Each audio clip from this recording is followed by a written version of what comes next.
Hi, everyone. I'm LeBron Hill, opinion and engagement reporter for the USA Today Network, Tennessee, an MC at the Storytellers Project. We so appreciate you taking a chance on live storytelling and sharing your evening with us. Tonight, we're joining Humana and 5 Americans from across the nation to create community. Since 2016, the Storytellers Project has brought more than 100 shows each year to communities across the country. But we've canceled our in-person season as part of the USA Today Network's response to the novel coronavirus. While it feels unsafe to be together in theaters, it feels necessary to be together online. So, we've handpicked incredible storytellers and inspiring people to bring you a show about growing up. So let's say hi to our storytellers. First, we have up Jennifer Brown Hyde. Hello. O.V. Kabir. Hey, y'all. Jamie Satterfield. Hey, guys. Alex Hicks. Go Navy. And Todd Shelley. Go Vols. All right. These storytellers, guys. So, guys, I just want you to know, tonight is not going to be a TED Talk, not a Toastmasters, not a how-to talk, an inspirational speech, an educational lecture, or a slideshow. We won't sell you anything, but maybe a subscription. This is storytelling, and storytelling is based on visiting. You open your heart and your mind, and you pay attention to a person you care about and want to feel closer to. So we invite you to do that tonight. I also want to prepare you for these stories tonight. Some of these storytellers will be polished and professional. Some will be raw and intense. We ask you to receive all of them because that's how community change happens. One of tonight's stories will discuss child abuse. If you're being hurt, know someone who might be hurting, or afraid you might hurt one another, help is available 24 hours a day, 7 days a week at childhelp.org/hotline or 1-800-4-A-CHILD. Now, we believe creating empathy and understanding is vital at all times, and especially in times of uncertainty. And with that, I am so excited to welcome our first storyteller, Jennifer Brown Hyde. Take it away, Jennifer. On July 15th, 1976, when I was 9 years old, I boarded my school bus after a long day of summer school. Who was to know that that would be the longest bus ride? It would take me a few days to actually get home. As we left our school and traveled about 30 minutes down the road, dropping off a few children, there was a white van in the middle of the road, blocking our bus from making the right-hand turn that we needed to make. Our bus driver, Edward, who was a local gentleman who was a farmer by day, drove our bus in the morning and the evening, stopped. Within seconds, before anybody knew what was happening, 2 masked men with guns jumped on our bus. Edward was asked to get to the rear of the bus, and one of the kidnappers got in Edward's seat and drove our bus down the road. The fear had not really set in at that moment until I looked at my brother, who was sitting midway in the bus, and he looked back at me. I could see the fear in his eyes.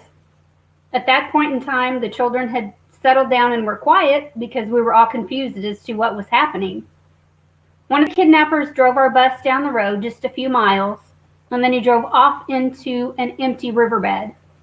There in that riverbed, there was another van that was waiting for us. That van quickly backed up to the bus, and half the children were loaded into that van. There went my brother.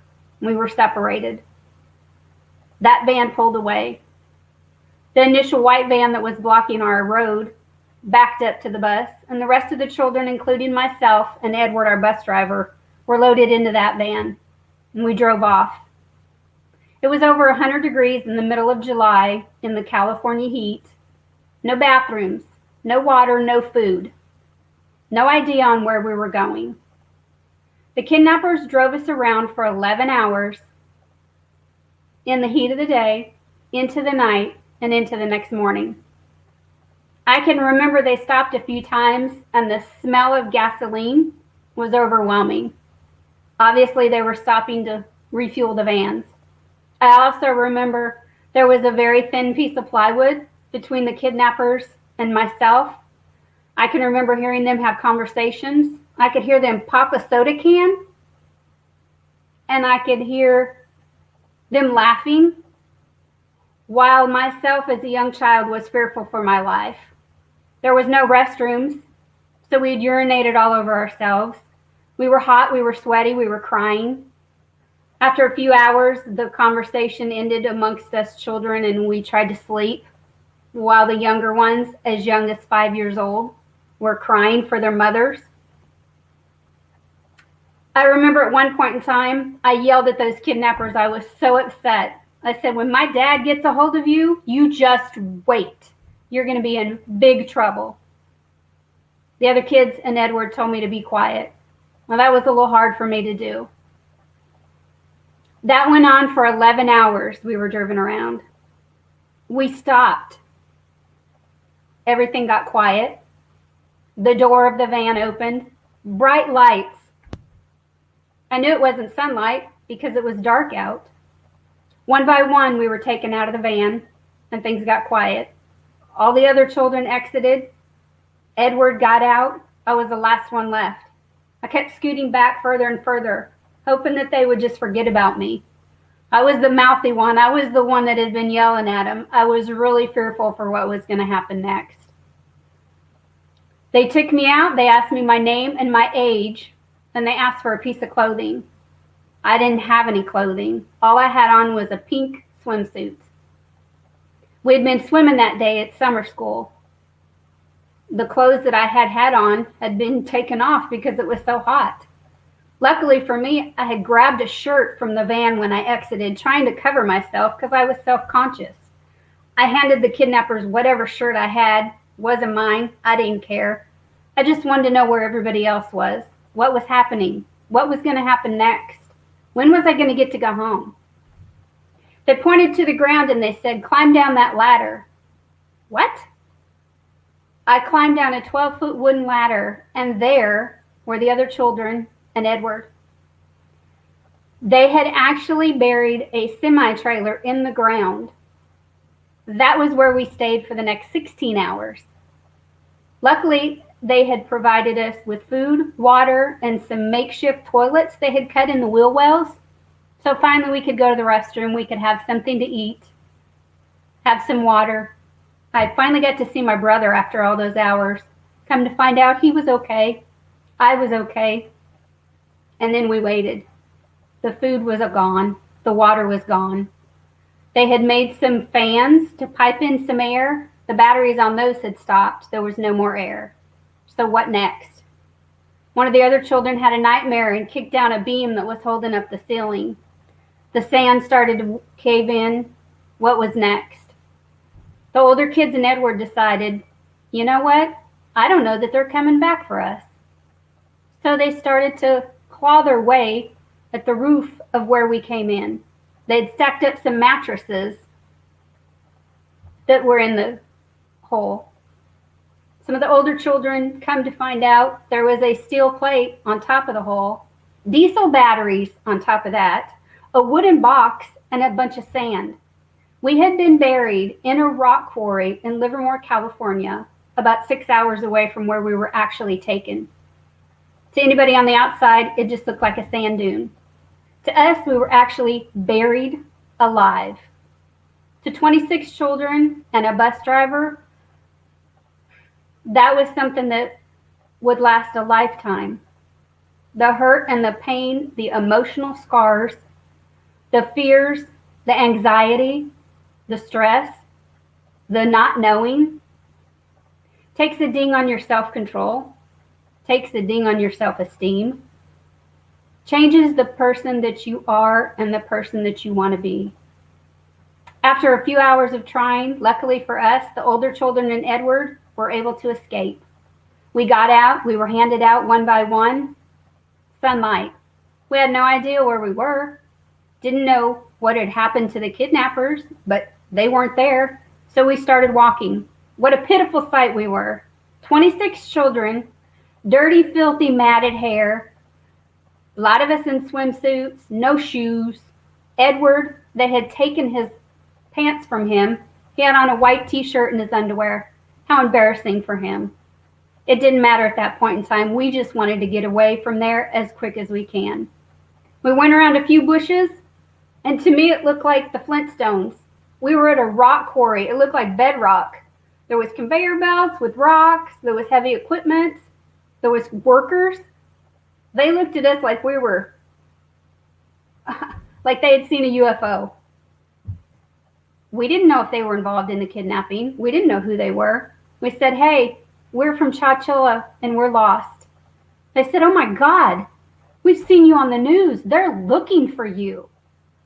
Somebody called the police. The SWAT team showed up. The FBI showed up. The police showed up. The city police, the county police, the sheriff's department, everybody was there. Then they had to figure out what were they going to do with 26 children. You couldn't put us in cop cars.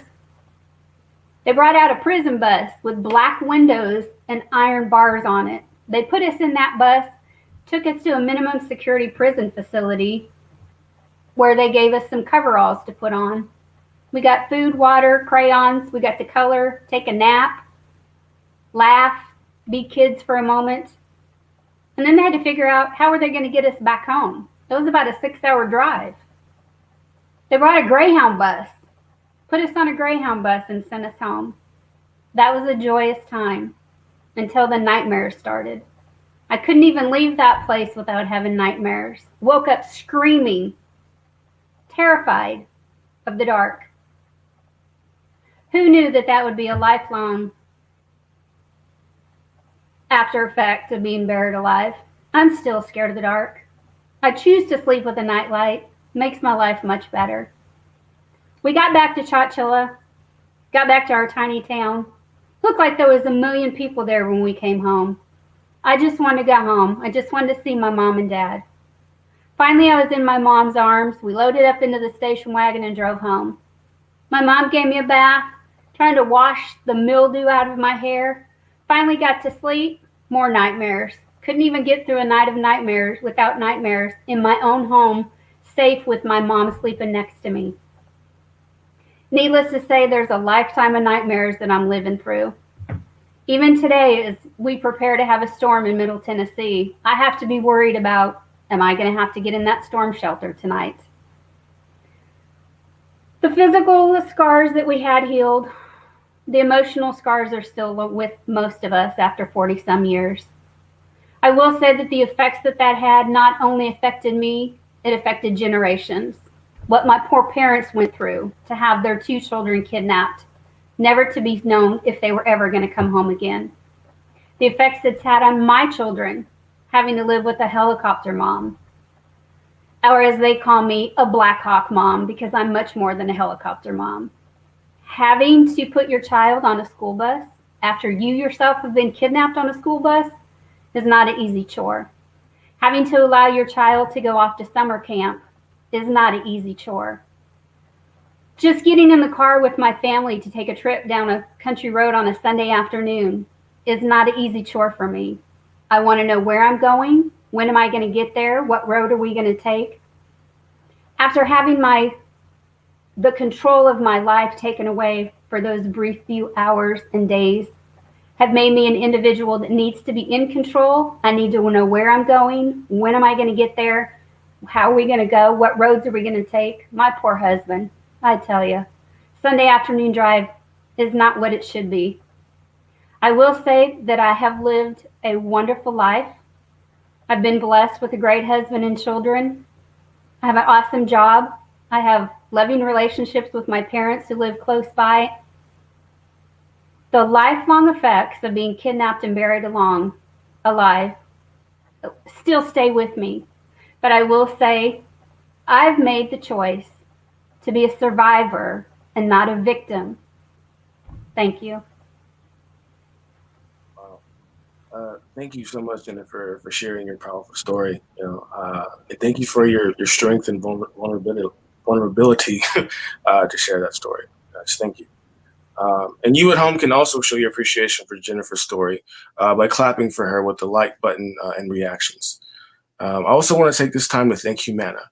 Humana is sponsoring the Storytellers project, all the shows nationally and now virtually, because they believe that sharing stories and connecting as humans, online or in person, person makes for healthier people and for healthier communities.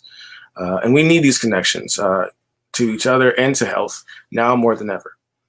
As COVID-19 vaccinations become available in communities across the country, Humana strongly encourage you to consider getting the vaccine and to discuss with your doctor what is best for your health. Visit Humana.com for more information about what they're doing each and every day to connect you to better health in your community. So now up next is our next storyteller, O.V. Kabir, who will be sharing his story about growing up in Jellicoe, Tennessee. Please take it away. Hey, y'all. I'm super blessed to be here tonight with you all. So wherever you're listening to this, I appreciate y'all. I grew up in a one-stoplight city on the border of Kentucky and Tennessee known as Jellicoe. And to give you an idea of how small this city is, the hangout spot for while we were growing up was a parking lot of a gas station and an Arby's combined together. You see, this city was so small that when we got our first McDonald's, we thought about putting a parade on. And by first McDonald's, I mean our only McDonald's, because we never got another one after that. Now, similar to how small the city, the population was quite small too. And the population was predominantly white. Now, I'm not really sure where you're watching this, whether it's your phone, your laptop, or how good your connection is, but it doesn't take that hard of a look to realize that I don't really fit that description. You see, my family is from Bangladesh. They're Bengali. My parents immigrated over 30 years ago from Bangladesh here to the United States. And you might be asking, like, out of all the cities they could have chose, all the places they could have gone, why did they go to Jellicoe, Tennessee? And I asked myself that question quite a few times too. But the thing is, it was only one of the pit stops they ended up taking, and they finally found themselves there. And my father, he's actually a doctor, and he wanted to give health services to rural areas, so he found himself there. They moved here, but I was born here in the States. I was born as a first-generation American, and because of that, I love my country. I love my state, and it's something I want to fit in with the people around me, even though they look different than me, because the culture I feel at that time felt 8,000 miles away, similar to where Bangladesh is. I didn't feel like that was me at the time. Growing up, I felt like I wanted to be the people around me. I wanted to fit in, not because I just want to. I felt like I had to, because I didn't want to go to school and be made fun of for the color of my skin. I didn't want to be made fun of when I walked into the cafeteria and had food that smelled different than somebody else's. I didn't want to be made fun of because my family was Muslim and people would see me with a lunchbox and say, when is that going to blow up? So I thought I'd make the jokes first. I'd make the jokes first so they would laugh with me, then at me. I would say that, hey, we are a sea of white marshmallows and I'm the only burnt marshmallow, making people laugh around me, thinking that I'm appreciating my culture rather than appropriating it. You see, I wanted to fit in so bad that I had a mental image of who or what a Tennessean was. I thought a Tennessean was a person who was macho. Someone had a beer in their hand, who sung Dolly Parton's 9 to 5, blared country music, and wore boots everywhere, even to a wedding. See, I distinctly remember begging my mom, asking for her to buy me some boots. Even though they barely would fit me, they would go to my knees. I couldn't walk in them, but I wanted these Ariat boots because I saw everyone wearing them. So my mom, like the loving, caring mother she is, who didn't want her son to be bullied anymore, she bought me Skechers. Probably the best decision she probably made, because those boots would not look at me on me, and I wore Skechers. But I wanted to fit in. I tried to find ways to fit in. I thought I did, but other people didn't. And I remember when I was 14. It was my first girlfriend, and one of my first girlfriends, and I met her family. And this was a big deal for me because I was raised that your first impression is a big deal. So I was thinking in my head, going down the checklist: firm handshake, look into his eyes, be respectful. So I get to the door, he comes out and he shakes my hand, firm handshake. I look into his eyes and he leans into me and he says, I usually wouldn't be fine with this, but you're one of the good ones. Your father is too. And that comment stayed with me. It brought out a lot of questions to me at that time and also later that I wouldn't answer till late years down the line. It made me think, what did he mean? We were one of the good ones. What does that actually mean? Does that mean that my dad's a doctor, so we're one of the good ones? Does it mean that I had good grades, so we're one of the good ones? Or because I was on the basketball team, even though I was the eighth man on the bench, I averaged 2 points every season, which is really not that relevant. So probably that wasn't the point, but why were we the good ones? What he probably meant was that the brown people that he thought he met, they weren't like us. They were different. They were bad. But this is Jellicoe, Tennessee, a sea of marshmallows. So what brown people was he meeting? Well, he probably had a preconceived idea in his head, and that dictated the actions he took and spoke with me at that time. And it wasn't until I realized this, until I moved to a bigger city, Oak Ridge, Tennessee, about 45 minutes out. We moved there from my high school. My family moved there. And so when you go to a bigger city, you find a bigger community. And within that community, there was a diversity of people. I saw people who looked like me, people who didn't look like me, people who just weren't white. The diversity in all different ways. And so I started feeling like I could be myself a little bit more. I wanted to share a little bit more. I remember my sophomore year, I took a picture of myself and my family. It was for Eid, a Muslim holiday, where I wore a cultural outfit, a Punjabi, and I posted it on my Instagram.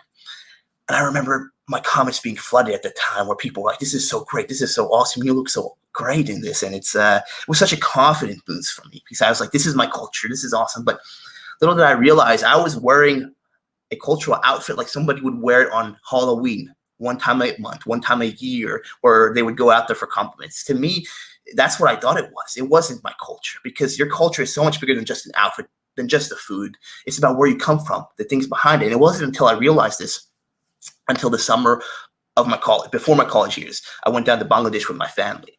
And we've been there multiple times before, but this time it was different because I had my eyes open a little bit. I wanted to look at parts where I didn't look at before, beautiful parts, and start to realize this country that I come from, my motherland, it found its independence in 1971. Now in 2021, that's less than 50 years. This country has been independent for less than 50 years. A country that's 1/3 the population size of the United States, over 100 million people, but 100 the size of the United States, and it's thriving. So this filled me with pride. This made me realize that the country I come from, my motherland, it's an amazing country. And if it wasn't for those people there, I wouldn't be here today. So going into the University of Tennessee, where I went later for college, that's where I started bringing that experience to me. I started meeting people, because when you go to a college, you meet people from a whole different walks of life, people who look like me, talk like me, who said the same language, who shared the same stories that my parents did. I started feeling like I belonged to the community. I didn't need to assimilate it. And it was great. I was like, finally, I'm a Bangladeshi, I'm a Bengali American. And I was associating primarily with people like this. And then I remember one day, it was my freshman year of college, my childhood friend, somebody I've known since I was a kid, he came out as gay to me. He opened up, and something that he was conflicted in, him finding his own identity. And he told me about his struggles, about coming out, and how he was unsure, how it scared him, how he didn't know anything. He was worried about my reaction. And my reaction was, I was surprised, because this never happened before. But for me, this was the same guy I've always loved, who I've played with, talked to. We did everything together. And this is my best friend. So in my mind, it didn't change anything. I accepted him for who he was, because that's how I was raised. You accept those who, no matter what, and you love them for who they are. I wanted him to live his life. But what I found out, and it's unfortunate in many cultures, many heritages, different places, that there are certain people within these cultures that have this conservative social ideology, where within my community, there were members, not all of them, but there were members who didn't feel like the LGBTQ community should have the same rights as they did. They didn't feel like they should be able to marry. They didn't feel like they should be able to love openly. They didn't feel like if we knew somebody who was open like that, we should approach them. And I'm not saying that was everybody in my, but these were people that I was hanging out with, people that looked like me, talked like me, spoke the language, taught me how to cook. Some friends I made in college, but they had these values that I didn't share. And so I felt like, what am I going to do now? When I was growing up, there was a community that I tried to simulate, even though I didn't feel completely in it. And now going to college, now there's a new community that I want to be part of, but there's people who don't share the same values. But that's when I figured out, I was like crossroads, that I can still love my culture. I can still love my community. I can still love where I'm from, but hold different values sometimes. And it kind of came full circle for me when shortly after graduating college, I found myself on a reality TV show. And on this TV show, it was kind of unique because some of the episodes are live, where millions of people see you in live time. And I remember the first episode I thought about, the first live episode, I was thinking in my head that how do I want to show who I am, what I am to people? I want to show them that I am proud of where I am from and who I am. So the first live episode, I put a cultural outfit on. I put a Punjabi on, pure red. But on top of it, I put a power T pin, a T that shows that I'm from Tennessee, that shows what my alma mater is, that I'm proud because I'm not just a Bangladeshi. I'm not just a Tennessee. I'm both. I'm a Bangladeshi American. I'm proud to be both of them. And I'm not just a brown marshmallow. I'm who I am, and that's my identity. Thank you so much. I appreciate it. I hope you guys enjoyed my story.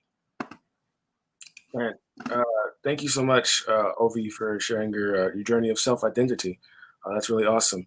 As a fellow small towner, I can certainly empathize with you.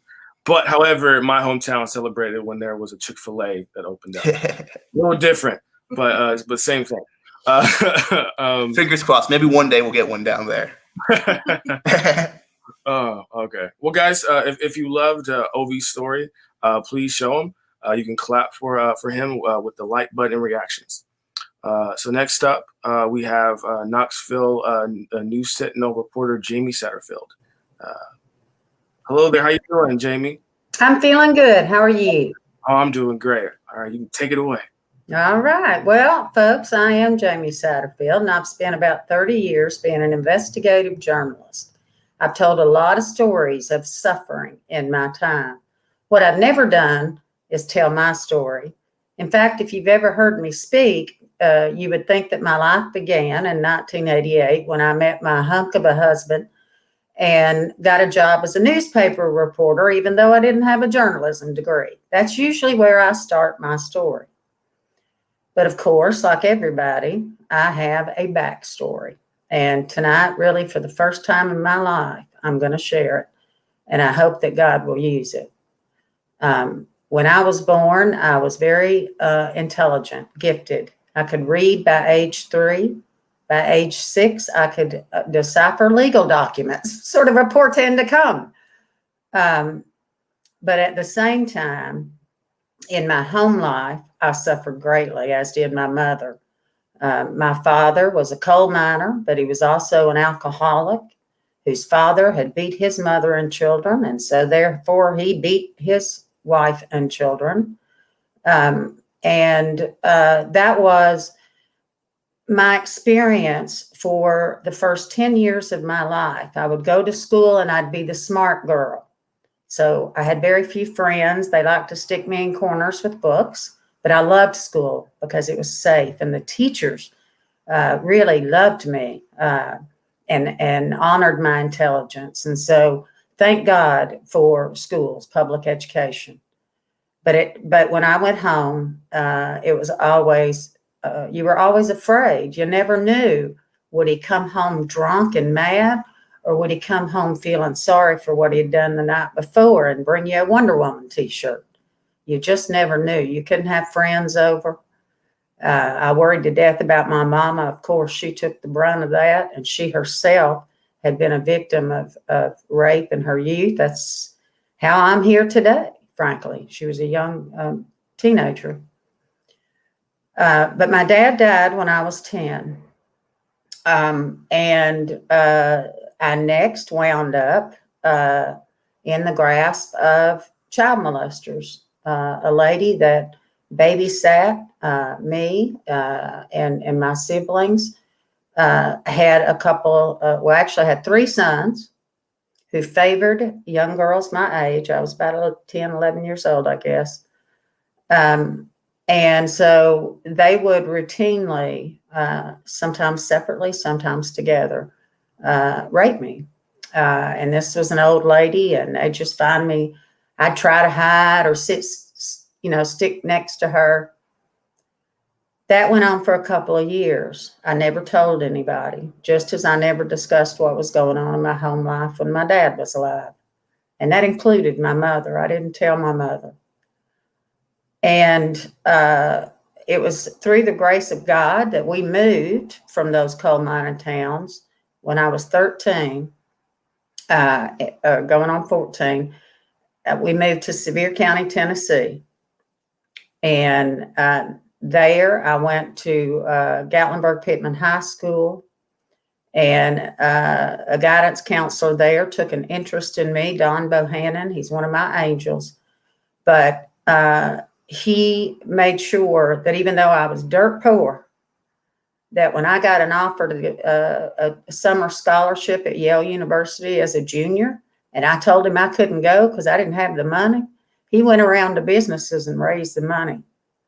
And so when I came to Sevier County, Tennessee, for the first time in my life, I was safe and I was free on the outside. On the inside, I could not account for why these people had done these things. I could not understand the why me. And so I figured I must be broken. I must be bad. I attract this. And that kind of thinking, while on the one hand, I'm the valedictorian at my high school, I'm working full time, I'm helping my mama, who at this point is a single mother with 4 children, and going to school herself. And I am on the outside, looking like I got it all together, but I was suffering from bulimia, anorexia, and alcoholism. In high school, I was gang raped, never told anybody, and that was alcohol played a role in that. And then when I was in college, I went to the University of Tennessee. I got a full ride. I could have gone to Harvard, Yale, Princeton. I turned them all down. And I'll be frank, I did that because you all in East Tennessee loved me, and I wanted to stay here. And I went to the University of Tennessee, and I did very well. But I also would go out, as all college students do, and inevitably I would wind up drunk and date raped. That happened, I can't tell you how many times. Never told anybody. And then the final incident leading up to my 21st birthday was I met a man who was older than me. He was a drug addict and very abusive, beat me and threatened me at gunpoint. It went on and I was in UT at the time, taking a full load of classes and working full time, and every other night getting my butt kicked and thinking I deserved it. And of course, so I didn't reach out for help. In fact, I openly resisted help because it was my fault. Around my 21st birthday, I don't know what snapped in me, but I said, enough is enough. And I told this fellow I didn't want anything else to do with him. A few days went by. I was working at a grocery store here in town, and I walked out in the parking lot, and next thing you know, I was being shoved up against a truck. My head was being bashed up against a truck. And here this fellow was. He threw me in his truck. He kidnapped me. He took me into another county. He beat me first in front of a cop at a store. I won't name that county, but for many years I wouldn't go in it. Then he took me to some house, didn't know where I was, held me there for 3 days, raped me repeatedly, threatened to kill me. I eventually convinced him that we were reconciling, and I convinced him to go get some food. And as soon as he left, I took off naked and barefoot, running, and a trucker rescued me.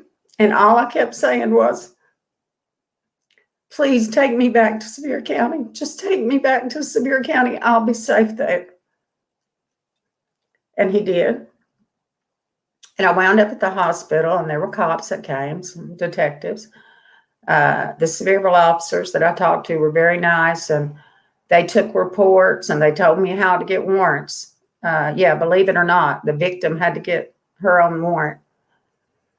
And we got a series of warrants against this fella for all the crimes that he had committed. And they told me when to show up for court. And so I did. And I was so scared. But they told me somebody would meet me there and it would be okay. And I'm 21 years old.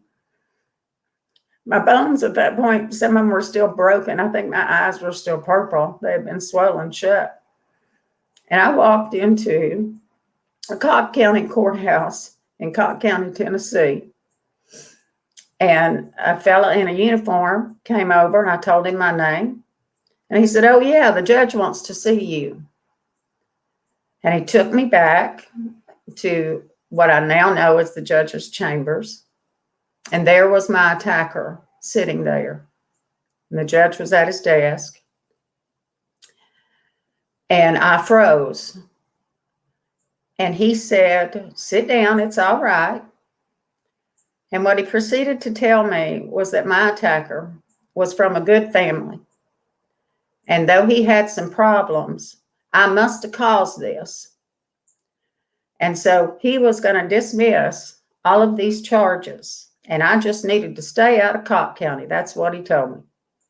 And I said, Judge, will you give me 15 minutes and keep him back here 15 minutes? And he said, yeah, I'll do that. And I took off running. I got in my car. I'm sorry. And I drove as fast as I could back to the Sevier County line. And for years, I wouldn't go back to Cobb County. So it is that woman who found herself in a newsroom for a job I was not qualified for. When the phone rang in 1992, I joined the newspaper in Sevierville in 1988. I married my husband in 1989. In 1992, the phone on my desk rang, and it was a man. He wouldn't tell me who he was. And he said, there's an inmate at the Sevier County Jail, and he's raped a child. He has AIDS, and nobody is telling the family so that the child can be tested. And you need to do something about it. And he hung up. And that was the first time I felt it. All I can describe it as this burning in your chest. And you know you got to help her. You got to save this child. I had no idea who I didn't know if it was a she. But that sprang up in me. And I went home and I told my husband that I had no idea how in the world I was going to figure that out. There were 20 inmates over there charged with child rape. Heck, I didn't even know they charged people for doing that, and they never charged them in mine. But I did. I spent, I can't tell you how many hours praying and crying and working, asking, begging, looking through documents. And my husband said a strange thing to me. He said, Jamie, if you go on like this, if you don't learn to channel those emotions and that pain, you're going to self-destruct and you'll be of no use to anybody. So you got to pace yourself. You got to take care of yourself. Well, if he were alive today, he'd tell you, I didn't pace myself. I didn't take care of myself, but he sure did. But I was able to find out who that fellow was. I was able to call up the DA's office and say, what you all have done is terrible, and you need to fix it. So you call this family, you tell them the truth. And then I went to the legislature and I said, let's pass some laws so that when a child gets raped by somebody with a disease that can kill them, we have to tell them. We don't protect the bad guy here. We have to protect the victim. And I got 2 laws passed as a result of that. And I was hooked on journalism. But throughout my career, I still carried all of that pain in me. And I still never felt like I measured up. In fact, every time I was able to do good for others in my work, it was almost like I was redeeming myself. Now, that's crazy, isn't it? I've lived a very good life. And I did the same thing in my personal life. I had to be the best mom, the best wife, the best Christian. And I put so much pressure on myself because I never told anybody what happened to me. And maybe if I had, somebody would have said, it's not your fault. It's not your fault. And so that's why I did not know it was going to end with his flaming tears. But that's why I'm speaking tonight. So that if you're being hurt, tell somebody. And that final thing I want to say is my husband, on his deathbed, he died in 2015 of cancer. But before he died, he met with each family member and had a separate speech with each one. And I watched him do that. I didn't invade those privacies, but I watched him do that process. And I knew my time was coming. And it was. he sat me down, he held my hand, and he said, I've got something to tell you, and I need you to believe me. And I said, okay, honey. Now, he's on morphine at this time. He's tearing up and being a big emotional guy at that point. So I really wasn't ready for what he said. But what he said was, you're an angel. And I laughed. And I was sitting there thinking, maybe I ought to cut that morphine down a little bit. But he was earnest. And he held my hand. And he started going back through my suffering and the story he could link it to, or the child I'd helped and taken in, or what I had taught my children how to be as character and how to love people and be kind and forgive. And he linked all of that for me. And what he made me realize is everything that I suffered has had a purpose. So if you're suffering, know that it has purpose. Today, despite my boo-hooing, I am the happiest I've ever been, and I miss my husband every day. But I am the happiest I've ever been because today I know the truth, and that is I'm an archangel. I've suffered greatly, and I've used it for good, and no one will ever tell me different. And the other thing is, they'll have to fire me because for the rest of my life, I will devote my career to giving a voice to those who suffer in silence and giving a voice to people who are treated like trash by our court systems because they're poor. I will dedicate the rest of my career to making right the things that are wrong. And instead of all of us sitting around and complaining about what's wrong, why don't each of us go out and take our pain and our suffering and use it for good and help somebody else? Of all the things that were committed against me and of all the people that were involved, I have no bitterness. I couldn't tell you names anymore. They were sick too. And that's what we need to realize, people. We've got to love each other and help each other. So I'm sorry I probably went over time and I've been a big baby. But as you can see, I felt that this is what God wanted me to do. I didn't want to do it. But he said, go. So I went. Thank you very much. Wow, Jamie. Thank you so much for your strength and for your courage to tell that story. Thank you. I hope it helps somebody. Yeah, as someone who's an avid reader of your work, it's great to hear the why behind it. It was powerful. Thank you. All right. So just in case, let you guys know, if you or anyone has been a victim of sexual assault or is currently, please contact the National Sexual Assault Hotline at 1-800-656-4673. Please do. All right. So next up, we have Alex Hicks, who will be telling his childhood story of moving from the city of Chicago to Missouri. Hello, Alexander. How are you doing? Whoa, how you doing? I'm doing good. All right, take it away. All right. My name is Alexander Hicks. I'm the chief photographer of at the Gannett paper at the Spartanburg Herald-Journal, and you're probably wondering why I'm holding this rock. And I'll explain it as I explain my story.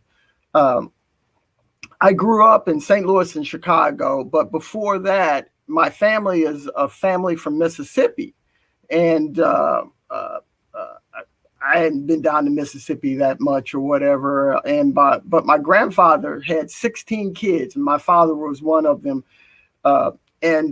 So it was like a lack of better things. He was an older man, so he's probably like 80 when I was a little boy. and well, I guess I was probably about 7 or 8. And he called, and he had this ritual where he would call the grandchildren down, and we didn't go all at one time because there were so many of us. But I came down to Mississippi. I was brought down there to meet him and experience what my family was from. So I always remember Irving Alexander Hicks. We call him Papa. I come out, and Papa was standing there, and he was a giant, even though he wasn't that big of a man. And he came, and naturally, I just looked at him because, they're telling me that was my grandfather, and he took the kids out alone, and he reached his hand down, and instinctively, I don't know why, I felt so comfortable that I put my little hand in his hand, and he walked me out to this cotton field. My family were sharecroppers, my dad and my grandfather and people before that. My father's side of the family is from Mississippi. So I'm a kid from Chicago. I knew nothing about cotton fields and all that, but in the palm of his hand, I put my hand and I walked out, and it's the first time that I can really remember. I've probably been there before or whatever, but the first time I could really remember. And I looked down and I looked up and saw all this cotton on a blue sky, and it was beautiful. And he looked at me and he started to tell me tales about when he was a boy and his grandfather and how they had worked the land and how they had picked cotton. Now, cotton, he was Mississippi in the 20s, and probably, I'm just trying to get up the age, but he grew up in Mississippi in the teens and 20s, and it was probably pretty harsh on him, but he was not a bitter man. And as I walked through this cotton field, he took a little, he kind of went down and he took a bulb of cotton and, like, boom, surgical precision. And he held it in front of me. And I didn't know what he was holding. So as most kids, I kind of imitated him. And I picked that cotton and I tried to do it like him. And I ripped my hand wide open. And he looked at me and everything. And he looked down at my hand and he said, you're not a cotton farmer. You're not a sharecropper, so you better get an education. That stuck with me at the age of 7.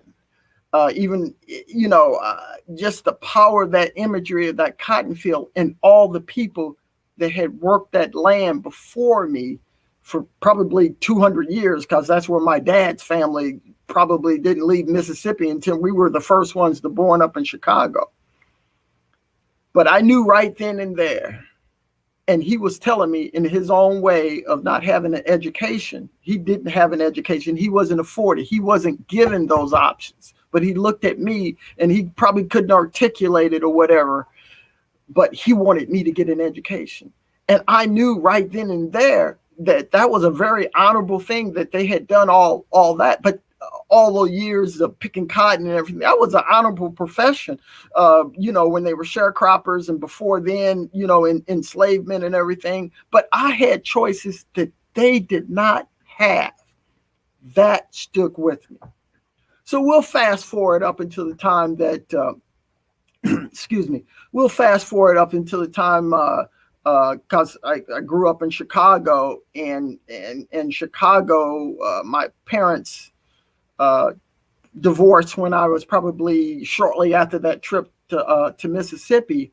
But up in Chicago, I loved Chicago. I loved the community I lived in. It was all Black. We were all poor, but we had a great deal of pride, and I had a lot of fun. I really didn't understand how important being raised in Chicago was for me. But anyway,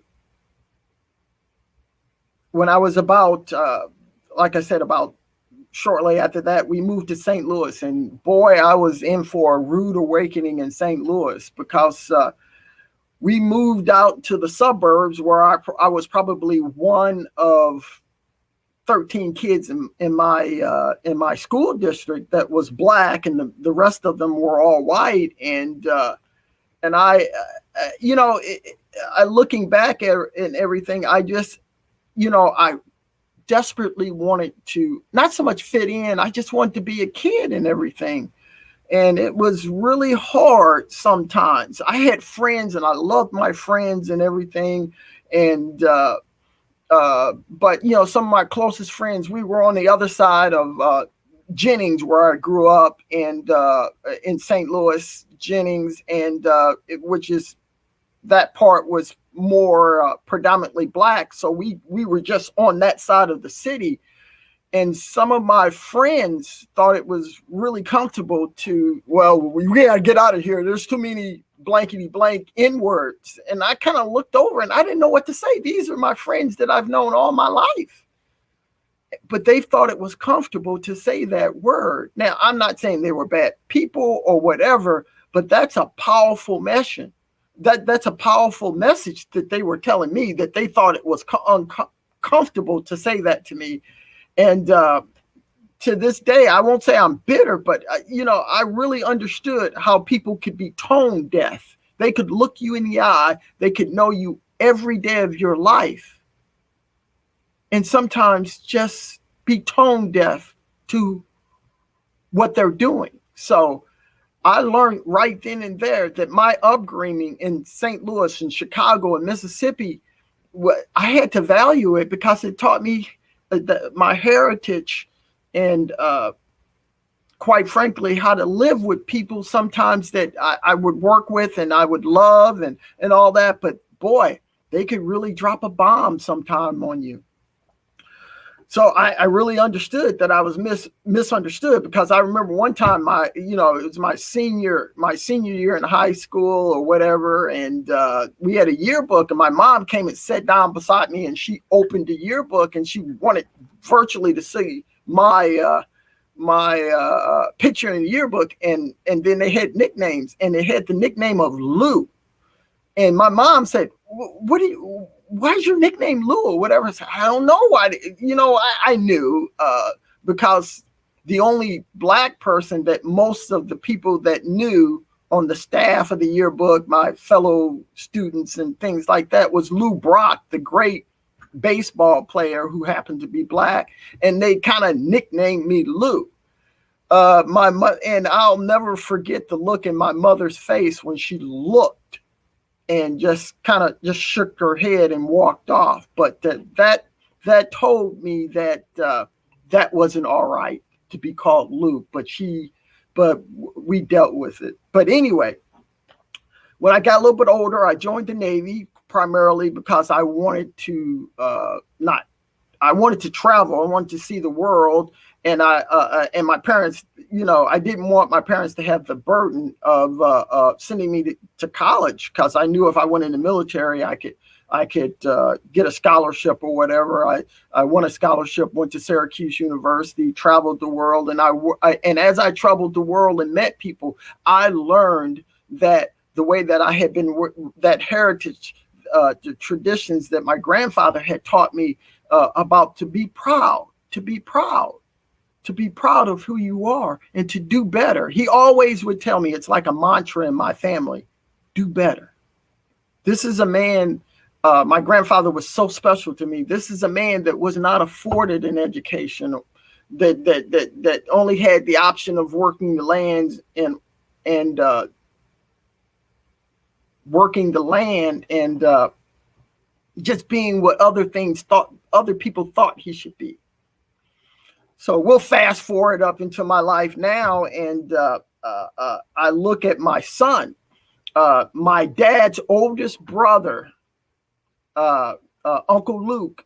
I didn't know him very much, because he was away in the military when I was a little boy. But he came back, and after my dad died, he said, "Boy, I'm gonna take you down to the Mississippi or whatever." And I said, "Well, and he goes, "Well, you got a son." So he took my son, who was probably, me, Uncle Luke, and my son Stefan, jumped in the car, and we took a trip to Mississippi. And what was so, I didn't know the power of what happened to me when I was 8. But as I got out the car and we did a couple of things, but my son would always hold his hand up and like Dad take my hand when he was 8, and we would walk together. And my Uncle Luke, he had gone through all this with his brothers, and he was one of the last OGs, as we call the original gangster Hickses, because they were old. But as my son took my hand and we walked out in that same cotton field, he started asking me questions about that. And I said, no, this is where your grandfather and his father and everything, they worked the land here. And he looked down at me. My son looked at me because I'm a very blessed man. I've never had things happen to me badly or anything like that. But he looked down at me and he says, Dad, I want to take some of these rocks. And Uncle Luke said, my uncle looked at me. Luke looked at me and he said, well, go over there where the old house is. And then so we went over to where the house and my son started to gather these rocks. And these rocks are where their sharecropper shack was and everything. And he was so proud to put these in his to put these in his pocket. And we still have them today. He's 23. He's a student up in Clemson trying to figure out what he wants to do in his life. But I realized right in there that I had an obligation. And my son, I hope I've instilled in him to do better, That's the mantra. Just, this country has given me so much in education. I've traveled around in the Navy and everything. I've got a beautiful son. I've chose to live in Spartanburg, South Carolina, because it's not too big, not too small, but I feel like it's my Mississippi. I feel like I'm going to show him how to do better here. So, but that's pretty much my story. And thank you for letting me share a part of my life. Wow. That was great, Alex. Thank you for sharing your story of hard work and determination. It was powerful to hear about how you maneuvered between a predominantly Black community and then a predominantly white community. That was really awesome to hear. All right. So if you guys enjoyed Alex's story, please show him by clapping with the like button and also with the reactions. All right. So right now I'm going to take this time to thank our subscribers. We are so thankful for our subscribers because you support this community's journalism. For those who aren't subscribers, we appreciate you giving us the chance to show you our value tonight, and hope you consider a digital subscription at the Tennessean, Knoxville News, the Greenville News, and so many other publications close to you. Journalists in those markets coach the nice tellers, just so you know. So lastly, we have Todd Shelley as our last storyteller for the event. How you doing, Todd? Doing marvelous. How you doing? Doing all right, man. Please. I'm here. Please take it. Oh, Yep. okay. My name is Todd Shelley, and I'm honored to be here tonight, one of the storytellers. And I live in Knoxville, Tennessee. We're kind of nestled in the foothill of the Great Smoky Mountain National Park. Very beautiful, and I'm proud to call Knoxville my home. A little about me.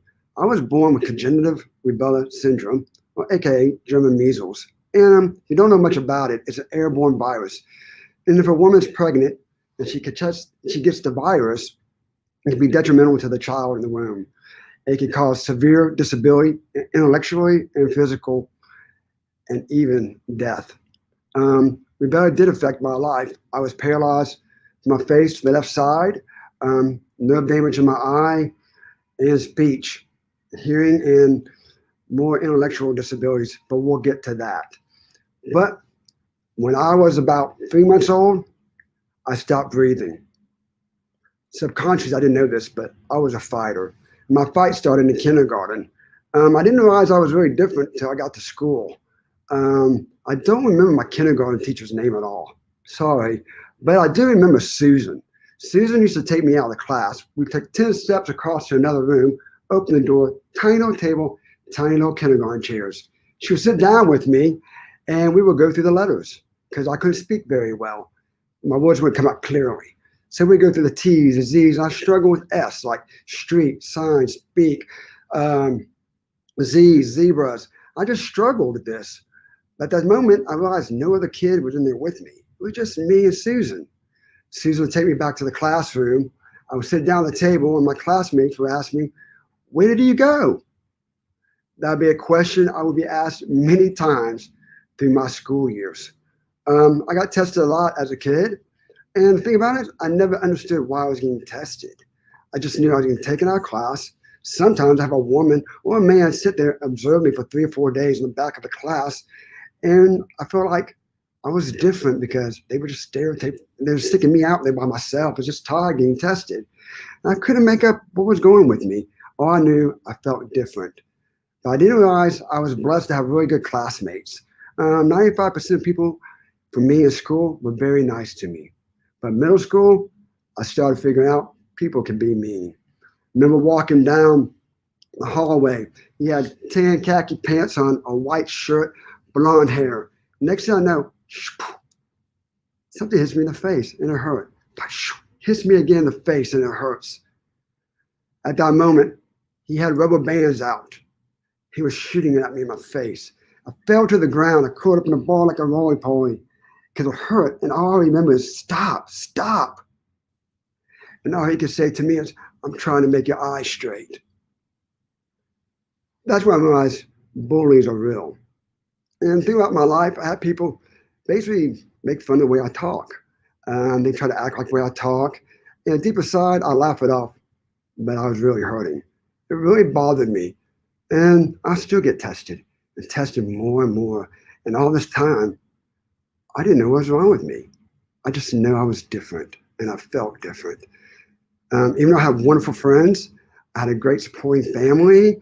I was well liked. I still had that darkness side of me that I just didn't fit in. By the time I got to high school, I started realizing I wasn't in the same classes as my friends. I wasn't doing what everybody else was doing. My friends would be in AP class, honors, getting ready for college. And me, you walk down this hallway, go behind the auditorium, behind the curtains. Oh, you pass the in-school suspension room. Then you find the room I'm at, resource. I got stuck with my friends using algebra, geometry, chemistry. I was reading adding and subtraction, how to read a decimal. That's where I was at. Even though I had great friends, we'd go on Friday nights, Saturday to Dunkin' Donuts, drink our coffee, talk about life. I still didn't feel like I fit in. Even though they loved me, I just knew I wasn't going to go the same path as them. Over time, I worked really hard on my self-esteem. I felt really down on myself. I didn't like who I was. I was embarrassed to look at the mirror at myself. But I pushed through it. I had to prove to myself I could do this. I got to graduate high school. My bad, so sorry. And then came to a time I started doing good in school. I did so good, my mom and dad even called the school on the report card and go, "Are you sure you got the right kid?" Yes, but that all changed. One day, some people in my school districts took me in a room. I was sitting in the left-hand chair, some in the right-hand chair. Somebody in front of me, and they go, "Mr. Shealy, we'd like for you to drop out of school, go get your GED, go down the street, go work at this place, minimum wage job, because of all you're going to amount to in life." Here's a kid his whole life trying to find himself, trying to do school. It was hard enough as it was. Worked all the way up to my senior year, and you tell me to drop out? Yeah, that stung. And then when I went to the resource class, I used to have kids knock the books out of my hand and go, "You're going to dumb class?" So I started putting all my books in my backpack. Nobody can knock my books out of my backpack. That's what I thought. But I had one thing in my back pocket. While my friends went off to college, applying for school, doing all this cool stuff, I had drums. Yes, drums started for me. It was my escape. But it started for me at Vacation Bible School. I was going to play the trumpet for Go Tell It on the Mountain. Obviously, I wasn't that good. My teacher's like, "Mr. Shealy, trumpet's not your thing." And back in my mind, thank goodness somebody thinks that too. But she goes, "Here, I have a drum. It's a Native American drum from Cherokee, North Carolina." She put it in front of me. As soon as I hit that drum, Man, the energy in me, I found my love. Drums would become my escape. Drums was me. I lived, breathed drums. I mean, as soon as I got home from school, play drums. I used to have an imaginary band in the basement of my house. I would visualize me playing in front of thousands of people. And my imaginary band was Anton Went and the Igloos. Anton Went was my sax player, and I was that drummer. And then we would start every show because my family's from Ohio. Hello, Cincinnati. Hello, Toledo. That's how my shows always started out. But that was the time that was healing for me because I struggled with my self-esteem. I didn't know what I was good at. And while everybody went off to college, all I had left was drums. Fortunate for me, I had a wonderful drum teacher. And while I was in high school, he allowed me to do an internship with him at the music store. I got to learn about drums, maple, butch shells, cymbals, hi-hats, you name it, I learned it. And the time I started playing around town. I played for the first 2 years for free, then played for the tip jar, finally got paycheck. Yeah, making progress. But I kept playing to the point I was doing 8 shows, 7 days a week. I was slammed. I found my identity. I found who I was for once. The time I started touring. My last band, I did 7 years on the road, about 275 to 300 days a year. Through all this time, I still didn't know what was wrong with me. I still didn't think I belonged. I look in the mirror, my eye might be lazy. I talk different. I didn't feel like I believed in myself. Even though drums, I felt I was good at it, I still had that missing link inside of me. That missing link, like, who am I? You know? Then at the time the band got going and we did a contest for Bonnaroo, one of the biggest music festivals in the country. We won it. Finally, this guy, after playing smoky bars to nobody would listen. Sometimes people wouldn't even clap. Yes, I paid my dues. I made it to the big leagues. I'm at Bonnaroo. Everything I want and I can have was there, except one problem. A month earlier, I was on a cruise ship playing, found out my band was going to break up. I passed to Cuba in the middle of the ocean, found my band house could be gone. My band is done. And my one thing I thought I was good at my whole entire life was drums, was about to be gone. I had to play Bonnaroo. Everything I had was gone. I lost it. I was lost with a deep depression to a point like I didn't want to be here anymore. Who am I? What's wrong with me? Why didn't it work out? I played victim mode for a long time. But I had to change my mindset, and I did. I realized depression is just an emotion, just like happiness is an emotion. You pick that emotion, that's your outcome. I started changing my mindset. Good things are on its way. Good things on the way, Todd. Something magical is going to happen. And guess what? It did. Photography. Just happened. My younger brother, after the band, goes, hey, dude, why you don't walk dogs? You love animals. So I decided to do that. Just happened to be in a family's house. I was watching the Great Danes, the Davis family. We talked about photography. My last year touring the band, I got bored. And I started doing photography on this little tablet. They go, you know what? We have a Nikon camera. You'd like to try it out? Yeah. As soon as I got that camera in my hand, I was hooked. The only thing that stopped me was I was legally blind in my left eye and colorblind in my right eye. Can I do photography being colorblind? I don't see blue, red, or green. What does the sky look like? I don't know, but I'm going to try my best. I spent hours and hours on YouTube trying to learn photography, learn shading. How can I tell the sky is blue or gray? I don't know. I have a lot of friends, a lot of help, and opened a lot of doors and meet wonderful people in Knoxville, photographers, and led me to a newspaper article, led me to a news show, and more people, and things started growing for me. Guess what? It was a drum thing for me. I found my calling, something I love deeply. And I didn't know squat about it when I started. All I knew is I love the creativity behind it. To me, a while, I understand the focus length. My depth perception is different, but it's okay. It's okay to be different. It's okay to be you. And through that time, doing photography, I started doing showcases, selling my work. I started feeling good about myself, but one thing was missing. What's wrong with me? Why do I not catch on like everybody else? Why I'm sitting here struggling? Then it dawned on me, I'm going to see what's going on. I got tested for 2 weeks at the University of Tennessee. I got a 20-page report about me. Everything on this report came back and said I was below average. Reading, math, auditory processing disorder, very below average. Pretty much out of the 20-page report, I was a below average man. But guess what? I learned something about myself that day. As time moves on, good things do happen. And what I learned that day on a piece of paper does not define who I am as a man. I learned my whole life, I was searching for who I was. In reality, I had found out who I was. And when I saw that paper, it didn't matter anymore. I overcame so much. I was proud of myself, you know? And I go back and think about that boy in kindergarten, sitting at that table, small chairs with Susan. She leaned over and goes, Todd, let's work on our words. And one of the words I could not say with my S's was speak. Thank you for allowing this guy tonight to be able to speak to you. Blessings and love to all. Thank you for letting me be here tonight. Wow. Thank you, Todd, for sharing your story. I, for one, am glad to see that you never gave up and you stuck to who you were. That's awesome. Maybe one day you can show me the little the skills that you have with the drum. Closest thing that I've I had. love that. The closest thing I had to drums is banging pencils on the table in the cafeteria in high school. Well, I'll be more happy to go jam sometime.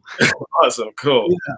All right. So, guys, if you enjoyed Todd's story as well, please show your appreciation with the clap button and reactions. But that does it for our show. We really appreciate you guys being here. And right now we're going to bring up all of our storytellers to wave you guys goodbye.